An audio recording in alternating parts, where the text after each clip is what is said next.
Fatou mange peu, elle prend ses médicaments et pourtant son diabète s'empire. Et son médecin lui a dit récemment, on doit ajouter encore de l'insuline.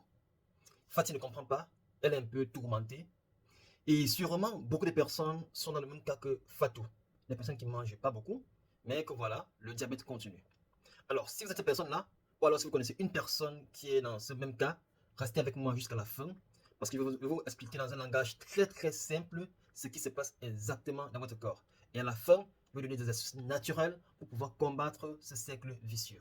Alors, on va y aller directement sur mon écran pour que je vous montre ça exactement avec quelques petits schémas pour bien vous expliquer la situation.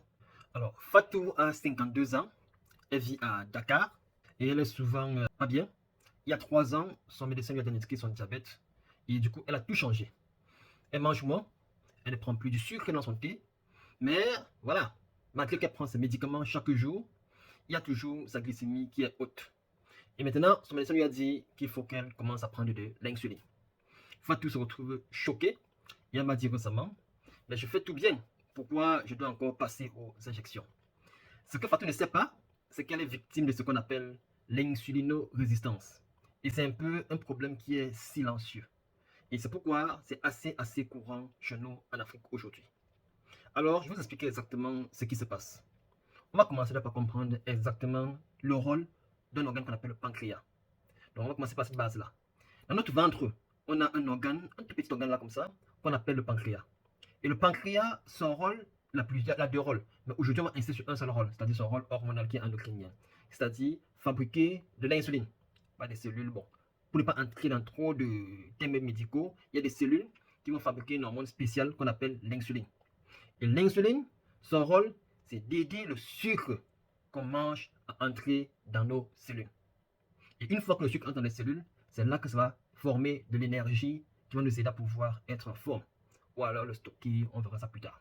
Donc, imaginez que l'insuline est comme une clé et que les cellules de votre corps sont comme des maisons.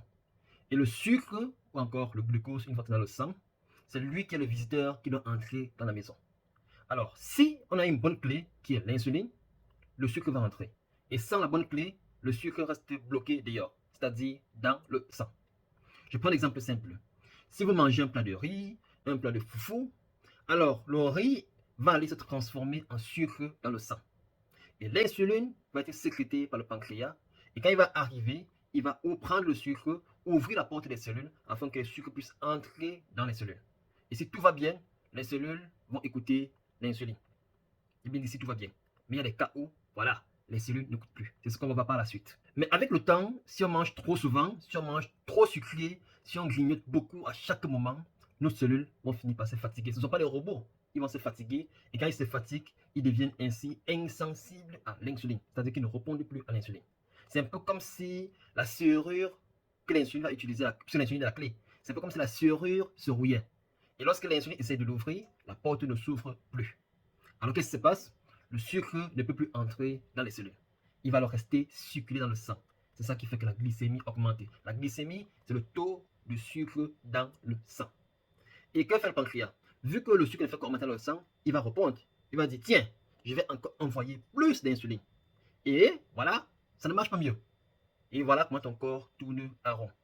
C'est un peu comme si c'est un taximan qui est devant la porte, il klaxonne, et plus il klaxonne, personne ne sort. Si personne ne sort, il klaxonne encore plus fort, encore et encore. Et la porte reste toujours fermée. Voilà ce qui se passe exactement dans le corps quand il devient résistant à l'insuline.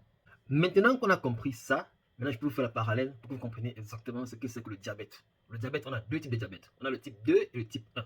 On va commencer par le type 2 qui est justement la conséquence de l'excès de sucre dans le sang dû au fait que l'insuline n'arrive pas à agir comme il faut.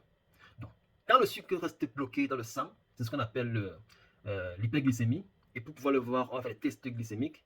Et quand les valeurs normales, parce que la valeur normale c'est entre 0,7 et 1,1, et lorsque le glucose reste longtemps bloqué, cela va entraîner ce qu'on appelle une hyperglycémie. Et avec le temps, ça donne ce qu'on appelle le prédiabète. Et ensuite, le diabète de type 2. Alors, c'est le diabète qui est le plus fréquent en Afrique aujourd'hui, et surtout chez les adultes, avec la prise de poids. Et ceci commence souvent avec la fameuse insulinorésistance, comme je l'ai dit. Maintenant, en petite parenthèse, pour le diabète de type 2, c'est un diabète qui est dû à ce qu'on appelle les maladies auto-immunes en général. C'est-à-dire que le corps va envoyer les cellules de défense qui vont aller attaquer les cellules du pancréas. Et une fois que les cellules du pancréas qui sont censées fournir de l'insuline sont attaquées, le pancréas ne peut plus produire de l'insuline. Et ça arrive souvent chez les enfants, chez les jeunes adultes. Et ces personnes ont besoin de prendre de l'insuline toute leur vie. Mais attention, même quelqu'un qui a un diabète type 1 peut développer ce que j'appelle l'insulinorésistance s'il mange mal, s'il prend trop d'insuline, ou alors s'il ne fait pas attention de manière globale à son hygiène de vie. Mais aussi, avec le temps, vu que le pancréas va sécréter l'excès d'insuline, lui aussi n'est pas un robot. Avec le temps, il va se fatiguer et à un moment donné, il ne va plus rien sécréter. Et quand il ne sécrète plus rien, plus tu mets du sucre, plus il n'y a plus d'insuline, tu es obligé, en plus d'un médicament que tu prenais déjà, tu vas encore ajouter de l'insuline parce que le pancréas ne fonctionne plus. Et quand il ne fonctionne plus, il y a beaucoup d'autres conséquences qu'on va voir par la suite.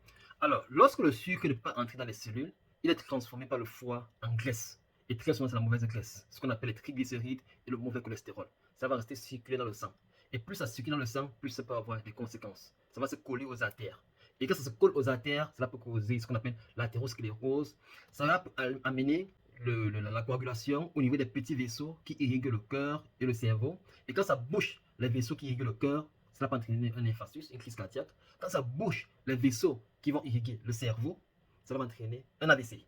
Et aussi, ça va causer la prise de poids, surtout au niveau du ventre. Au niveau du foie, ça va entraîner ce qu'on appelle souvent le gras froid. Il y aura beaucoup de graisse au niveau du foie. Et c'est ce qu'on appelle en termes médicaux, en termes médicaux autant pour moi, stéatose hépatique ou encore le gras froid. Et également, ça va causer l'hypertension artérielle parce qu'il n'y aura plus assez de pression normale au niveau des artères, puisque les artères sont bouchées, la graisse a collé au niveau des artères, ça a bouché. C'est un peu comme si vous bouchez une petite partie d'un tuyau. Vous allez voir que l'eau ne pourra plus circuler normalement comme il faut. Et ça va augmenter la pression des artères, donc l'hypertension artérielle. Et cela entraîne justement ce fameux cercle vicieux dont Fatou souffre. Je vous explique exactement ce que c'est que ce cercle vicieux.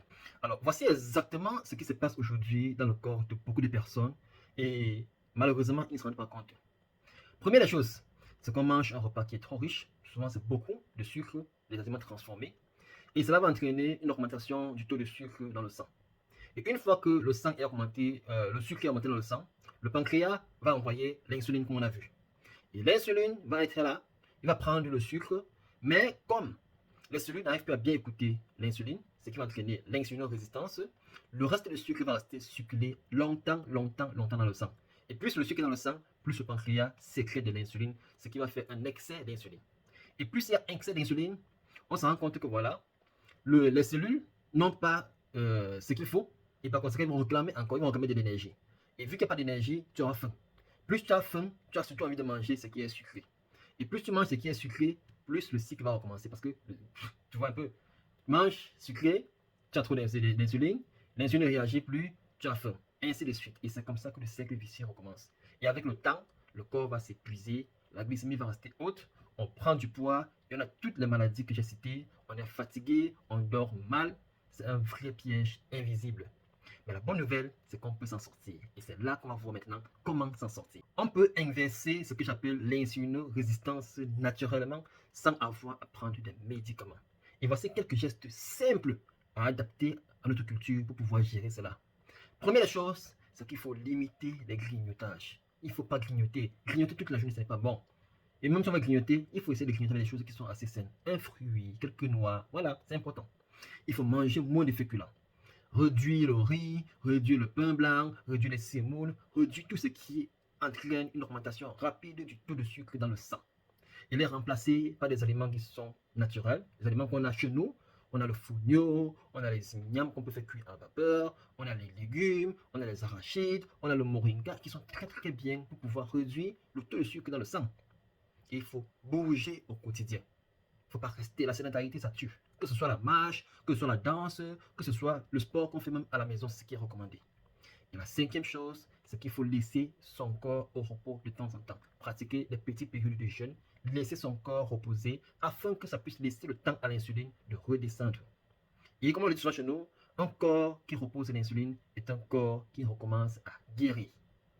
Comme je l'ai dit en introduction, si vous êtes ou alors connaissez une personne qui est comme Fatou, ne baissez pas les bras. On peut tout changer et cela commence dans la tête et dans votre assiette. Alors, Si cette vidéo vous a aidé à pouvoir comprendre le phénomène de l'insulinorésistance, dites-le moi en commentaire. Et surtout, partagez-la avec une personne qui est diabétique actuellement, qui prend des médicaments, ou alors qui veut simplement éviter les complications. Et surtout, abonnez-vous pour d'autres vidéos santé, saine, africaine et simple. Portez-vous bien. Ciao, ciao.